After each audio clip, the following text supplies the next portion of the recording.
어른이 그리운 시대. 한 번 더요. 어른이 그리운 시대. 아멘.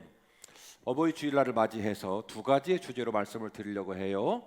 몇 가지요? 두 가지. 오늘은 몇 가지만 생각하면 돼요? 두 가지를 생각하셔야 돼요. 첫 번째 얘기, 두 번째 얘기 나누고 함께 예배를 마치려고 합니다. 첫 번째 드리고 싶은 메시지입니다. 늙은이가 아니라 어른이 되신 것입니다. 여러분, 우리 사회는요, 언젠가부터 어른이 없는 사회가 됐어요.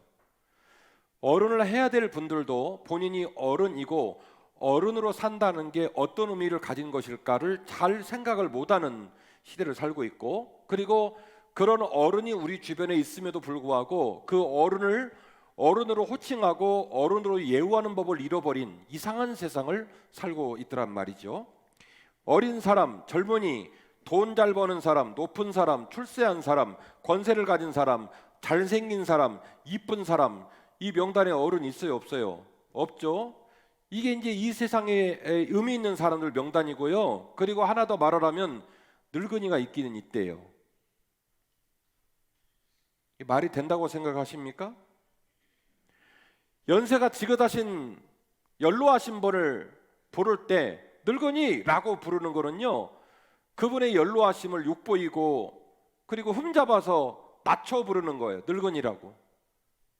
연세가 연로하신 분은요, 어르신이라고 하는 공경이 담기고 사랑이 담긴 멋지고 아름다운 호칭이 있어요.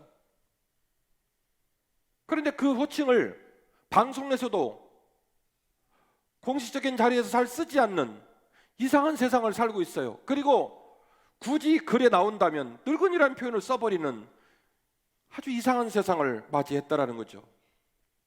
어른을 인정하고 소중히 여기는 문화와 가르침이 점점점 약해지고 사라지고 마는 이상한 세상을 살고 있더란 말이에요.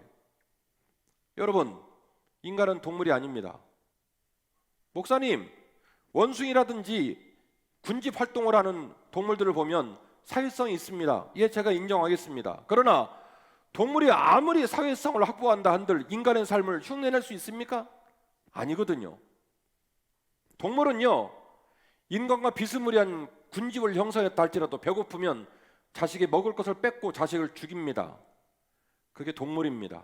동물은요, 평생 자신만을 위해 살다가 인생을 그렇게 끝냅니다. 인생이 아니라 견생을 그렇게 끝냅니다.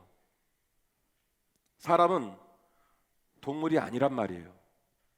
사람은 자신이 능력이 있고 시간이 있고 기회가 있고 물질이 있고 힘이 있을 때 자기에게 주어진 모든 기회와 능력을 자신만을 위해 쓰지 않습니다.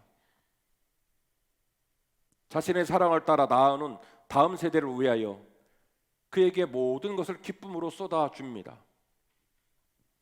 인간은 자기 자식을 위해서만 희생하지 않고 헌신하지 않아요. 소위 말하는 공동체를 위하여, 나라를 위하여, 민족을 위하여, 인류를 위하여 헌신할 줄도 아는 것이 인간입니다. 누군가 달나라를 가야 한다면 반드시 달나라 가겠다는 사람이 나옵니다. 전쟁이 나서 누군가가 목숨을 내걸고 총 들고 전쟁에 나가야 한다면 그게 강제든 반강제든 그 길을 가겠다고 나서는 젊은이들이 나옵니다. 지금 이 순간에도 누군가는 바닷속에 들어가서 바닷속에서 채집활동을 하고, 누군가는 땅속에 들어가 있고, 누군가는 산중에 들어가 있고, 누군가는 더러운 시궁창을 치우고 있고, 누군가는 버스를 운전하고 있고, 누군가는 유리창을 갈아 끼우고 있습니다. 이것은 자기 자신을 위한 경제활동, 그 범주를 넘어서는 겁니다. 어떤 어부가 험한 바다와 싸우며 잡아온 물고기를 혼자 다 먹습니까? 그 물고기를 잡아오고 유통시키고, 그래서 바다 옆에도 안 가보고 우리는 바다에 나오는 모든 음식을 다 먹을 수 있습니다. 만일 지난주에 말씀을 드렸던 것처럼 이미 태어나는 사람과 죽는 사람의 숫자가 10,000명씩 벌어지고 있습니다. 이대로 100년만 가면 우리 사회는 원시사회로 가야 돼요. 정년기가 되어도 결혼하지 않고, 결혼을 해도 아기를 낳지 않고, 연세 드신 분을 어르신이라 부르지 않고 늙은이라고 부르며 힘없고 품이 없고 기억력 떨어지고 그리고 에너지가 없는 그 시절을 싫어하는 이 시대, 단체로 어느 날 우리에게 힘이 떨어지고 지혜가 떨어지면 단체로 그럼 다 죽어야 되나요? 지금 우리가 무슨 생각을 품고 있고 어디를 향해 가고 있고 그것이 얼마나 우리 공동체를 위태롭게 하고 불행하게 하는지를 이 어버이 주일 복판에서 곰곰이 돌아봤으면 좋겠어요. 여러분이 제 말을 얼마나 알아듣고 계신지 모르겠지만은 아기를 낳아서 기르는 것이 부모로 살아가는 사람의 돈을 너무나 뺏어가고 시간을 너무나 뺏어가고 희생을 너무나 많이 요구하기 때문에 아기 안 낳겠다는 거예요. 결혼 안 하겠다는 거예요. 근데 문제는 당장에 예배 끝나고 나가셔서 차에 시동 걸고 차를 움직일 때 그 뜨거운 차를, 불덩어리 차를 지금도 고쳐주는 사람이 있고, 누군가는 휘발유를 캐내는 사람이 있고, 누군가는 옷을 만드는 사람이 있어서 우리가 말하는 편안하고 안락한 삶을 우리가 누리는 것이지, 나 때문에 모든 지구가 그 모든 쓸 것을 준비해서 우리에게 주는 건 아니란 말이에요. 제 말을 얼마나 이해하실지 모르겠지만 인류가 위대한 이유는 사자만큼 힘이 세지 않고 제교만큼 빠르게 뛰지 못하도 인류가 위대한 이유는 인류가 자신만을 위해 살지 않기 때문에 그렇습니다. 다음 세대를 위해 살아주고 공동체를 위해 희생해주고 나라와 민족과 인류를 위하여 거룩한 희생과 헌신을 마다하지 않았던 선배들 때문에 오늘의 풍성한 인류의 문화가 있는 거죠. 그건 불편한 게 아니에요. 쓸데없는 게 아니에요. 그 유산은 어떻게 보면 거룩한 유산이고 거룩한 전통이란 말이에요. 그 모든 것들이 퇴색되어지고 그 모든 것들을 가르쳐주지 않고 오직 기능만 가지고 따지고 규모만 가지고 따지고 물질의 양만 가지고 따지는 이 시대는 점점 사람이 짐승되겠다 작정을 하고 달려가는 것처럼 보여서 저는 몹시도 위태롭고 긴장이 됩니다.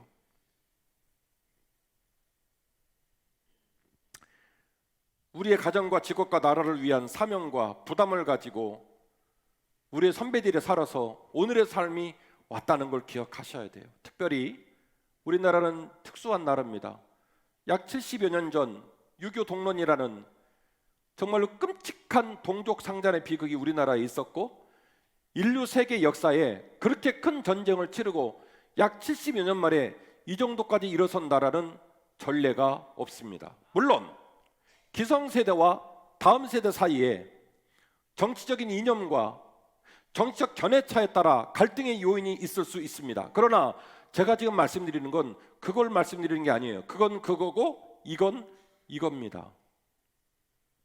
젊은이들의 생각이 다음 세대 사람들의 생각이 잘못됐다 이 말씀을 드리는 게 아니에요. 과제를 분리하십시다. 그거는 그거고 지금 제가 말씀드리는 건 뭐냐면 특별히 우리나라라고 하는 특수한 상황 가운데 지난 70여 년의 삶을 견뎌야 했던 어르신들의 삶을 우리가 조금 더 특수하게 조금 더 각별하게 마음에 담아드릴 필요가 있다는 말씀을 드리려고 하는 거예요. 우리가 전쟁을 마치고 극심한 가난함과 절망 가운데 내동댕이 쳐졌을 때 누가 우리를 도왔습니까? 미국이 도왔습니까? 중국이 도왔습니까? 일본이 도왔습니까? 혹시 여러분 중에 목사님 도왔잖아요 말씀하실지 모르겠지만 전 동의할 수 없어요. 그분들은 영업한 거예요. 전쟁 이후에 회복되는 한국이라는 나라를 통하여 그들의 나라가 얼마나 경제적으로 활성화되는지 몰라요. 사실은 그 모든 걸 딛고 일어섰던 것은 그 나라 복판에 있었던 우리의 부모님들의 눈물과 헌신 때문이었어요. 자기에게 주어진 기회와 물질과 젊음을 다 쏟아부어서 기필코 일어나서 내 자식에게는 이 가난을 물려주지 않겠다. 내 자식에게는 나는 초등학교 옆에도 못 가봤지만 내 자식은 글 모르고 그리고 무식해서 고난당하는 삶을 내가 물려주지 않겠다. 그렇게 헌신하셨던 우리 인생의 선배들의 노고와 애씀 때문에 오늘 우리나라에 이 땅에 경제적인 풍요함과 삶의 자리가 있다는 것을 반드시 인정하시기를 바랍니다. 인정할 건 인정해야 합니다. 룻기 4장 13절 이에 보아스가 룻을 맞이하여 아내로 삼고 그에게 들어갔더니 여호와께서 그에게 임신하게 하심으로 그가 아들을 낳았다. 여인들이 나오미에게 이르되 찬송할지로다 여호와께서 오늘 내게 기업 물을 자가 없게 하지 아니하셨도다. 이 아이의 이름이 이스라엘 중에 유명하게 되기를 원한다. 이는 내 생명의 뭐라고요? 회복자이며 그 다음에 이어지는 부분이 또 뭐죠? 내 노년에 뭐라고요? 봉양자라 곧 너를 사랑하며 7 아들보다 귀한 내 며느리가 낳은 자로다 하니라.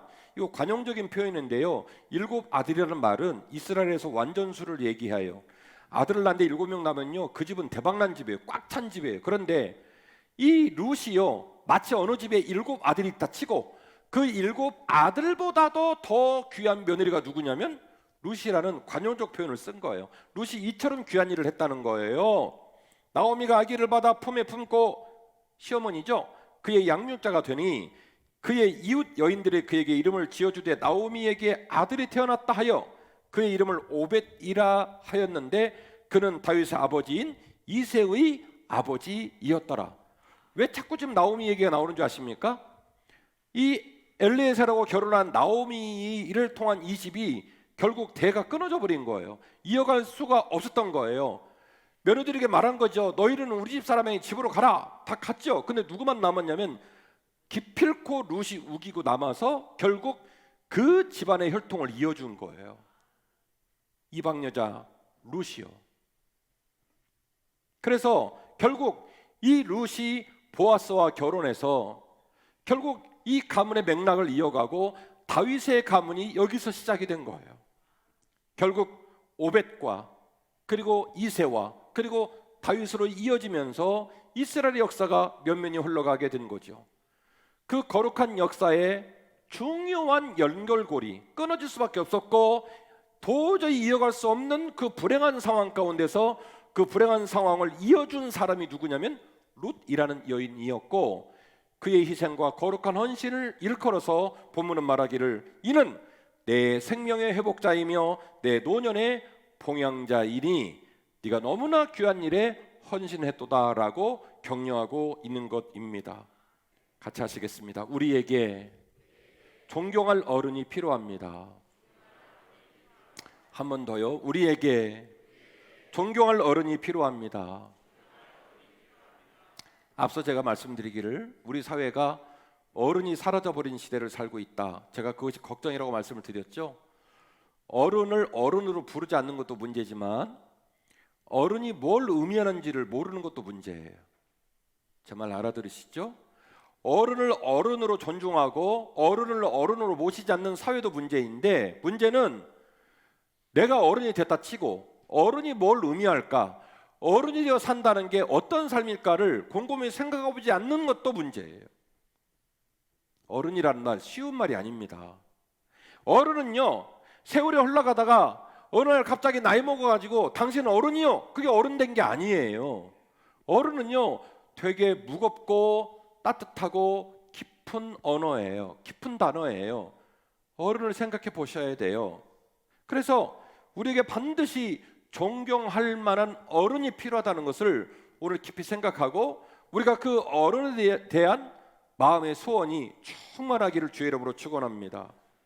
오늘 우리가 함께 읽으신 본문의 말씀은 요한복음 8장 1절 이하의 말씀을 읽으셨고, 이 본문이 주고 있는 메시지는 가늠한 여인 사건을 통하여 너희 중에 죄 없는 자가 먼저 돌로 치라는 교훈을 이미 제가 다른 설교를 통해 말씀을 나눈 바가 있습니다. 오늘 본문의 말씀은 그 8장 전체의 주된 메시지의 맥락을 가지고 접근을 하는 게 아니라 오늘 8장 사건을 해결한 특별한 인물을 중심으로 본문을 다시 한번 새롭게 다가서 보려고 합니다. 여러분, 오늘 본문의 내용은요, 그야말로 답이 없는 상황이에요. 난감한 상황이에요. 죄인들만 넘쳐 흐릅니다. 첫 번째는 죄 지은 여자, 가늠한 여자 죄인이죠. 두 번째는 자기들은 죄인이라고 생각을 못하고 이 여자를 질질질 끌고 온 무리들이 있는데요, 주님께서 뭐라고 말씀하시냐면 너희 중에 죄 없는 자가 있다면 먼저 돌로 치라. 이 말은 무슨 얘기냐, 너희들은 모르지만, 너희들은 못 깨닫지만 내가 볼 때는 끌려온 여자나 끌고 온 너희들이나 모두 다 뭐다? 모두 다 죄인이다. 그러니까 끌려온 여자도 죄인이고 끌고 온 사람들도 죄인이에요. 더 나아가 이 난감한 상황을 이용해서 예수님을 코너로 몰고 예수님을 너무너무 어렵게 핍박하려고 하는 유대 지도자들도 죄인이에요. 자, 여기까지 말했으니까 여기 답 있어요, 없어요? 답 없죠. 여기 모인 사람 중에 제대로 된 정신 가진 사람이 없어요. 여기 모인 사람, 요한복음 8장 1절 이하의 본문에서 이 상황을 풀고 나갈 수 있는 사람이 감지되지 않아요. 유대 지도자들도 죄인, 끌고 온 무리도 죄인, 끌려온 여자도 죄인. 그야말로 답답한 상황이에요. 물 한 모금 없이 고구마를 5개나 먹을 정도로 답답한 상황에 답이 없어요.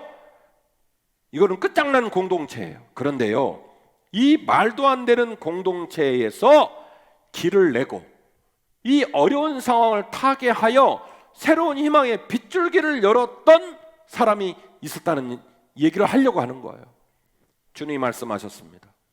너희 중에 죄 없는 자가 있다면 먼저 돌로 치라. 그 얘기를 다 들었어요. 성경은 우리가 말합니다. 너희들에게 들을 귀가 있을지어다. 이건 설교하면서 제가 느끼는 건데 정말 맞는 얘기예요. 똑같은 말씀을 그 자리에서 들어도 그 말씀을 나의 영의 양식으로 먹고 은혜를 받는 사람이 있는가 하면, 목사가 오늘 나 때렸다 이런 사람이 있으니까 신기하죠. 같은 자리에서도 들을 귀가 있어야 들리는 거지 들을 귀 없으면 못 듣습니다. 너희 중에 죄 없는 자가 있다면 돌로 치라. 아무도 안 들리는 거예요. 아무도 그 말을 들을 수 없는 거예요. 지금 분에 있거든요. 이 여자 죽여버려야 되겠다고, 직성이 풀리겠다고, 이 사건을 이용해서 주님을 코너로 몰겠다고 말한, 자기가 이루고자 하는 목적에 좀 온통 신경을 쓰는 사람만 버글버글 모여있지, 이 상황을 풀 수 있는 희망의 빗줄기가 될 수 있는 사람이 어디에도 보이지 않습니다. 근데요, 아주 작고 일상적인 삶 속에서 뜻밖의 기적 같은 일을 열어놓은 사람이 등장을 하는데, 요한복음 8장 9절 말씀이에요. 그들이 이 말씀을 듣고, 무슨 말이에요? 너희 중에 죄 없는 자가 있다면 돌로 치라. 이 말씀을 듣고 양심의 가책을 느껴. 그 뜻밖의 말을 듣고 당황이 되고 힘들고 이러면 안 될 것 같다 생각은 다 했어요. 양심의 가책은 다 느꼈어요. 여러분 여쭤볼게요. 여러분이 어떤 말을 하고 어떤 행동을 하고 어떤 고집을 부리고 어떤 나름대로의 여러분의 행위를 할 때 솔직히 속으로 이건 아니다, 내가 좀 못됐다, 이기적이다, 나만 생각한다, 답도 아닌 말을 한다 라는 것을 알까요? 알아요.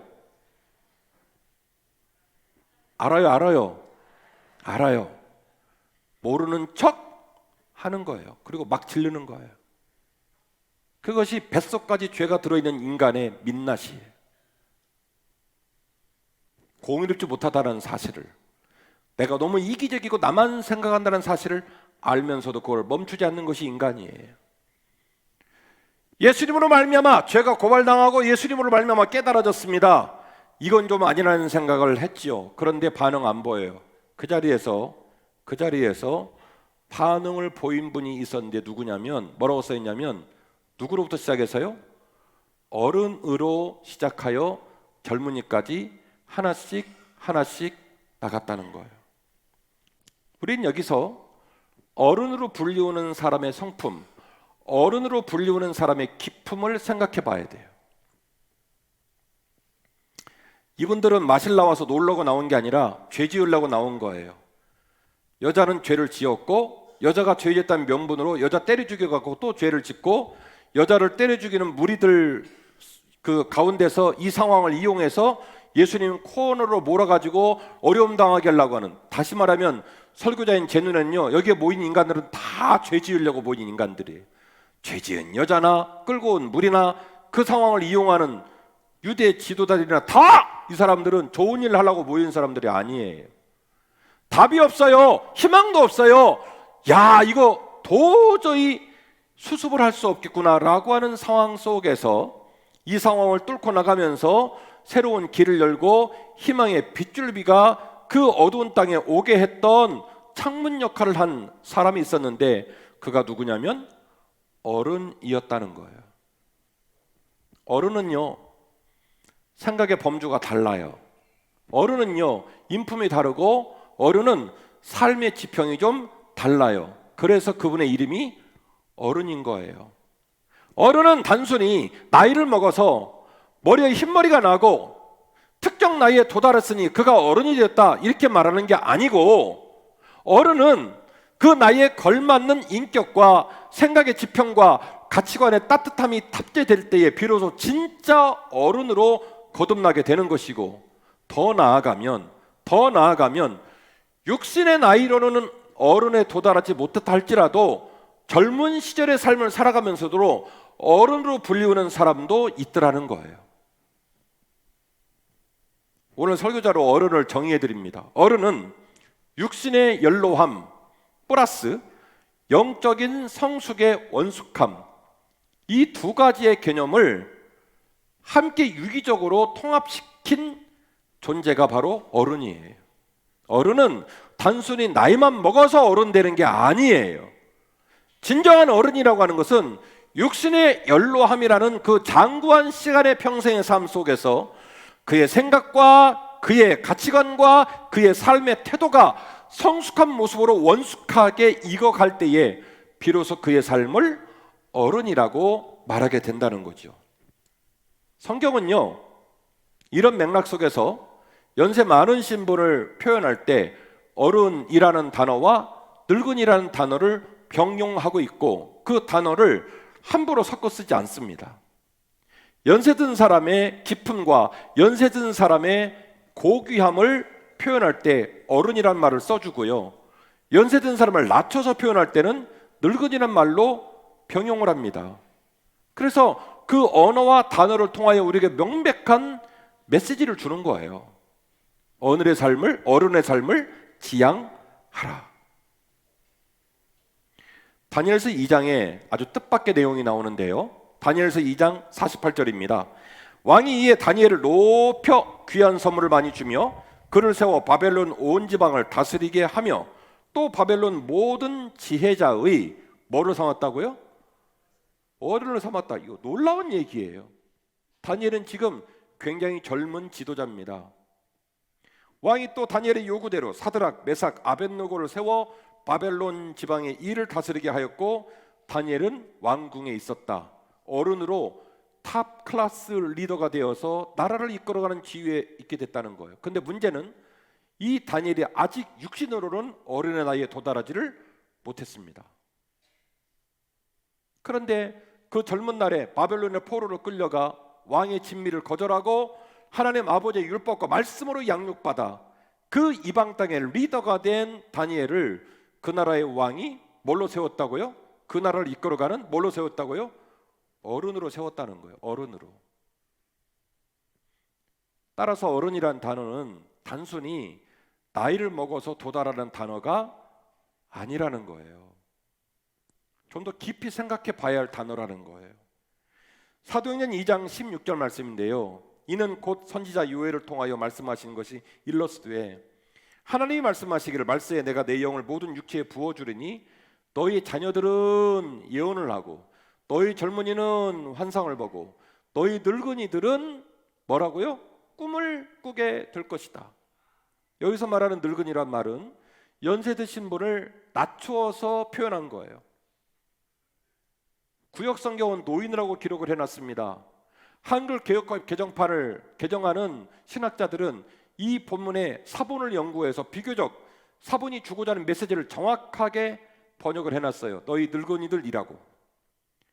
연세 잡수신 분을 낮춰서 표현한 거예요. 왜냐하면 연세 잡수신 분들은 도저히 할 수 없는 일을 할 수 있다는 말을 강조하기 위해서. 그런데 뒤에 나오는 단어 꿈 때문입니다. 여러분, 연로한 분에게 꿈이 있을까요? 없을까요? 어떻게 꿈이 있어요? 뭘 어떻게 하겠어요? 그러니까 연세 든 분에게 꿈이라고 하는 거는 무탈하게 사는 게 꿈이에요. 그냥 큰 사고 나지 않고 정말로 죽을 때 고통스럽지 않게 주님 품으로 가는 게 꿈이에요. 그러니까 젊은 사람이 들었을 때는 저게 뭐 꿈일까 싶은 꿈이 우리 어른들의 꿈이걸랑이요. 그러니까 어른들은 그래서 꿈이 있냐고 물어보면 아예 포기라고 뭐라냐면 나한테 뭔 꿈이 있어 이렇게 얘기를 하신단 말이에요. 그런데 사도행전 2장 17절 말씀은 오직 성령이 너에게 임하시면 너희가 뭐 하게 될 것이다? 다시 늙은이임에도 불구하고 다시 꿈을 꾸게 될 것이다. 성경이 말하고 있는 늙은이라는 표현과 성경이 말하고 있는 어른이라는 표현이 주고자 하는 메시지를 우리가 깊이 들여다봐야 할 필요가 있다는 거예요. 저는 우리 사회가 너무너무 위태롭다고 생각합니다. 제가 뭐 어마어마한 애국자는 아니지만 그래서 슬프고 걱정이 많이 됩니다. 우리 사회가 큰일 났다 이런 생각이 듭니다. 어른은 없고 나이 먹은 사람만 넘치는 세상이 되고 말았어요. 학식 있는 사람은 없고 배운 사람만 넘치는 세상이 되고 말았어요. 대학 졸업자가 58%를 넘었습니다. 전 국민의 58%. 젊은 사람들 55세 미만은요 대학 졸업자가 58%예요. 학식은 가방끈이 긴 게 학식이 아니에요. 배웠다는 게 학식이 아니에요. 학식은 좀 더 깊고 좀 더 격조 있는 단어예요. 학식 있는 사람은 없고 배운 사람만 넘치는 세상이 되고 말았어요. 사람마다 욕심으로 가득 차서 자기 욕심을 위해 사는 사람은 많아지는데 염치는 점점 없어지는 불행한 세상이 되고 말았어요. 오늘 설교의 결론인데요, 어른을 꿈꾸는 삶을 살아야 할 줄로 믿습니다. 어른이 되어 주십시오. 어른을 사모해 주십시오. 인생은요 항상 균형이 중요하고 이 균형을 잘 이루고 살 때 그 인생의 품위가 거기서 생기는 거예요.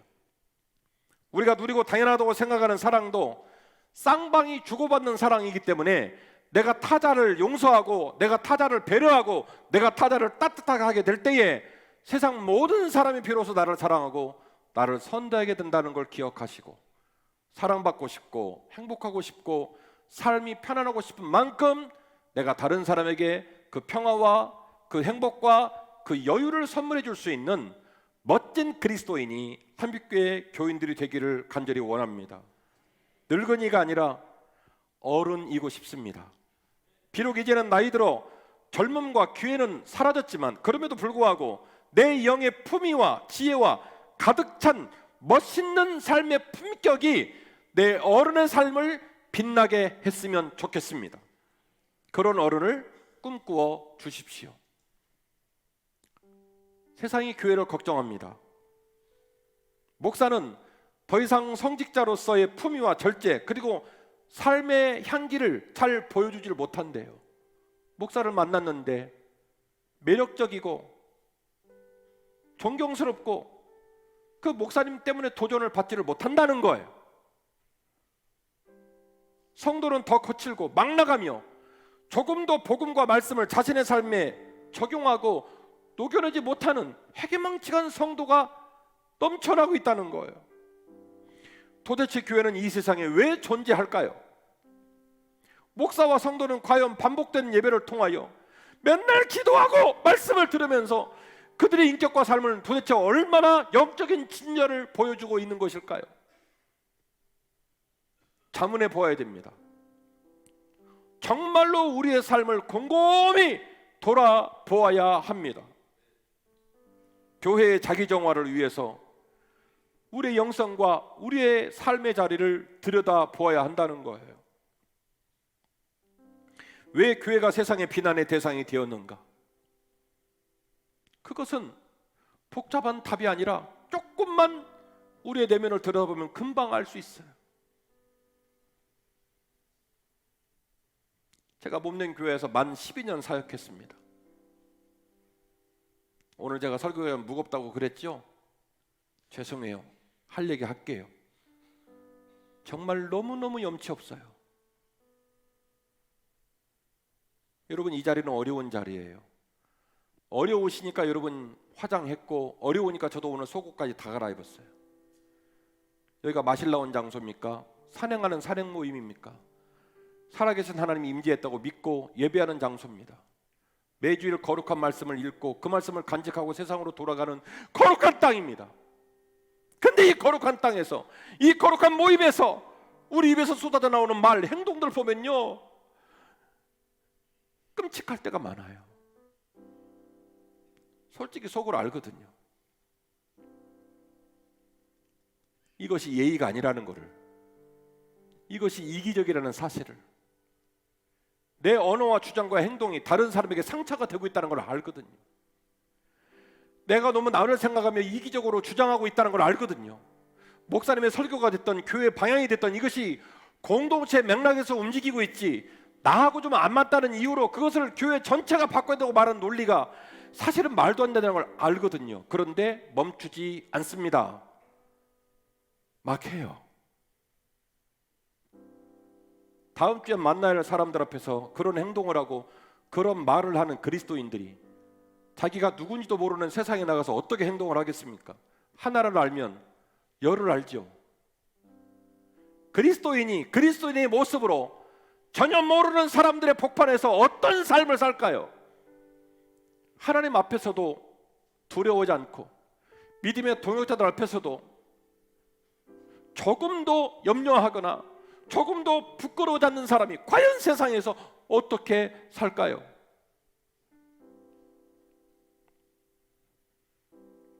그리스도인의 삶은 불편함을 즐기는 삶이에요. 저와 여러분은 죄인이기 때문에 편하게 살면요, 역한 똥냄새를 나면서 삽니다. 동의하시겠어요? 저와 여러분은 죄인이기 때문에 편하게 살아버리면 정말로 꼴로 봐줄 수 없을 정도로 역하게 살아요. 그래서 그리스도인의 삶은 제가 믿기로 불편하게 사는 거예요. 불편하게. 심지어 세상에 있는 벗들도요, 한 번도 예배 안 드리고 손에 성경 찬송 한 번도 들어본 적이 없는 세상의 벗들도 눈으로 보고 귀도 들었다고 그대로 말하고 살지 않아요. 상대방을 배려합니다. 그 말이 맞는 말이어도, 그 말이 사실이어도 그 사람이 상처가 될 것 같으면 그 말을 참아주는 인격과 예의를 갖고 세상 사람이 살아요. 저 지금까지 25년 목회하면서 여러 번 들었어요. 목사님, 저는요 본 얘기만 해요. 없는 얘기는 안 합니다. 들은 얘기니까 하는 거예요. 제가 비겁해가지고 그분 앞에서 그 말을 못했습니다. 그래서 대신 이 자리에서 할게요. 누가 들은 얘기를 본 얘기를 그대로 말하고 삽니까? 이 세상에 어디에 그런 사람이 있어요? 들었어도 보았어도 알아도 사람의 삶이라고 하는 거는 내 앞에 선 사람을 사랑해주고, 내 앞에 선 사람을 배려해주고, 내 앞에서 어려워하는 사람을 돌봐줄 줄 아는 게, 그게 사람 냄새 나는 사람이고 어른 아니겠어요? 막 질러요? 오늘 우리 교회 내면을 들여다보자는 거예요. 어른이 없어요. 어른이 너무한단 말이에요. 불편했으면 좋겠어요. 내 생각, 말하는 것, 행동하는 것, 사는 것 좀 불편했으면 좋겠어요. 내가 불편하면요 다른 사람이 편안해지고, 내가 불편하면요 함께 모인 그 자리가 따뜻해지고 아멘 하셔요. 내가 불편하면 함께 모인 사람들이 거기서 뭘 보냐면 희망을 보기 시작해요. 여기는 내가 봤던 세상의 다른 장소하고 좀 다르구나. 저는 이 교회 목사입니다. 성도 모두를 사랑하고, 성도 모두를 사랑한다면 질서를 따라 사랑할 수밖에 없어요. 선배는 선배대로, 후배는 후배대로. 약하고 어림도한 사람은 더 급하게 섬기고 사랑해야 돼요. 이혜진 집사님이 지금 차마 입에 못 올리겠어요. 그 수술을 다 마치고 지금도 환부를 다 꿰매지를 못한 상태로 극심한 고통과 싸우고 있어요. 여러분들이 나서서 도와주셔서 감사하고 기도하고 있지만 지금 저한테는 그 과정이 제일 급해요. 염치를 알고 다른 사람 입장을 헤아리고 우리가 좀 더 불편하고 좀 더 예의를 갖추고 살 수만 있으면 우리 교회는요 진짜 큰 한자 큰 빛이 있는 교회가 되는 거예요. 세상 사람이 존경하는 교회, 이 교회를 왔을 때 내가 한빛교회 교인 됐다는 게 자랑스럽다라고 고백하는 멋진 교회가 거기서부터 되는 거예요. 우리는 죄인이기 때문에 끊임없이 저항해야 돼요. 내 안에 있는 죄성과 싸워야 돼요. 그리고 주 앞에 설 때마다 회개할 줄 알아야 돼요. 하나님, 제가 목사식이나 돼가지고 이러고 삽니다. 제가 목사인데 지금도 한참 멀었습니다. 목사로부터 어린아이 이르기까지, 연세 많은 어르신에 이르기까지 성전에 올 때마다 회개할 줄 알아야 해요. 선배는 선배대로, 후배는 후배대로 자신의 자리를 잘 살피고, 나의 주정과 나의 사랑이 결코 다른 사람의 마음에 상처를 주지 않도록 인격과 따뜻한 마음을 마음에 품고, 그리고 우리 스스로를 돌아볼 때는 자신의 부끄러운 마음을 돌볼 수 있는 염치를 알고, 서로를 존중하는 기본적인 도리를 지키고, 예의를 중요하게 생각해서 십자가 앞에 설 때마다 날마다 죽는다고 고백했던 사도 바울처럼 우리의 못되고 교만하고 이기적인 내 마음을 깨트리고 낮출 수만 있다면, 그럴 수만 있다면 우리 교회는 나도 살고 너도 살고 우리 모두가 사는 거룩한 교회가 될 줄로 믿습니다. 나 때문에 가정과 교회가 사회가 어두워지고 지금도 슬퍼지는 삶을 삽니다. 복음은 삶이고요, 그 삶은 길을 잃어버린 세상의 벗들에게 희망을 보여주는 아름다운 어른의 삶의 모범입니다. 교회와 신자의 길은 세상에서 길을 잃어버린 자들에게 희망이 되어야 되고 피난처가 되어야 되지 않겠습니까? 오늘 말씀 제목은 어른이 그리운 시대였습니다. 두 가지죠. 우리 어른에 대해서 존경하고 사랑하고 예를 다하고 따뜻하게 돌봐드릴 수 있는 좋은 한빛교회 되었으면 좋겠습니다. 아멘이시죠? 두 번째, 어른은 나이 먹어서 자동적으로 되는 게 아니라는 거예요. 젊어도 어른이 될 수 있어요. 정말 우리 교회가 이런 어른이 많은 교회가 됐으면 좋겠어요. 우리 마음을 돌아다보고 십자가 앞에 점점 깨어져서 적어도 세상이 염려하는 교회 되지 않고 세상을 밝히는 그런 멋진 한빛교회가 되기를 주의 이름으로 축원합니다.